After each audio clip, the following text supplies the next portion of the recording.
Ravi అస్తమించిన British సామ్రాజ్యం అంటారు. అంటే ప్రపంచంలో దాదాపు 52 దేశాలు, టోటల్గా 100 దేశాలకు పైగా ఇప్పటికీ కామన్వెల్త్ అంటే దాదాపు 52 దాకా దేశాలు ఉన్నాయి. అన్ని దేశాలని ఆక్రమించుకుని ఆయా దేశాల్లో ఉన్నటువంటి సమస్యలను అడ్డుపెట్టుకుని అక్కడ ఆక్రమించుకుని పరిపాలించినటువంటిది బ్రిటన్. ఈ సందర్భంలో ఆయా దేశాల్లో విద్యావంతులైనటువంటి వాళ్ళని తమ దేశంలోకి వచ్చి ఉండటానికి ఆనాడు అనుమతించింది, చదువుకున్నటువంటి వాళ్ళు, ధనవంతులైనటువంటి వాళ్ళు. ఇప్పుడు కొత్త విచిత్రమైనటువంటి సమస్య ఏంటంటే ఎన్నేళ్ల నుంచి దాదాపు 200 సంవత్సరాలు భారతదేశాన్ని పరిపాలించింది. పోతా పోతా కూడా భారత్ పాకిస్తాన్ల మధ్య చిచ్చు రేపింది.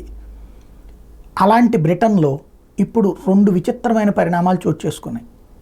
పాకిస్తాన్ ప్రాంతం నుండి అక్కడికి వచ్చి సెటిల్ అయినటువంటి ఎన్ఆర్పీలు అనాలేము, ఎందుకంటే ఎన్ఆర్ఐలు అంటే నాన్ రెసిడెంట్ ఇండియన్స్, వాళ్ళు నాన్ రెసిడెంట్ పాకిస్తానీస్, వాళ్ళ కుటుంబాలు ఇప్పుడైతే బ్రిటన్ పౌరులు వాళ్ళందరూ కూడా.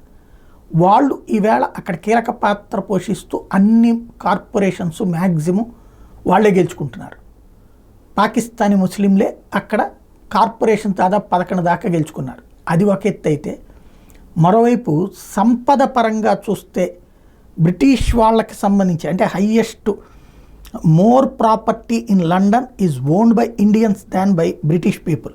ఇది లండన్ ఏదైతే వాళ్ళ రాజధాని ప్రాంతం ఉందో అక్కడ ఉన్నటువంటి ఆస్తుల్లో బ్రిటిష్ వాళ్ళకంటే భారతదేశపు మూలాలు ఉన్నటువంటి, అంటే భారతదేశం నుంచి అక్కడికి వెళ్ళి సెటిల్ అయినటువంటి మన వాళ్ళకే ఆస్తులు ఎక్కువ ఉన్నాయి.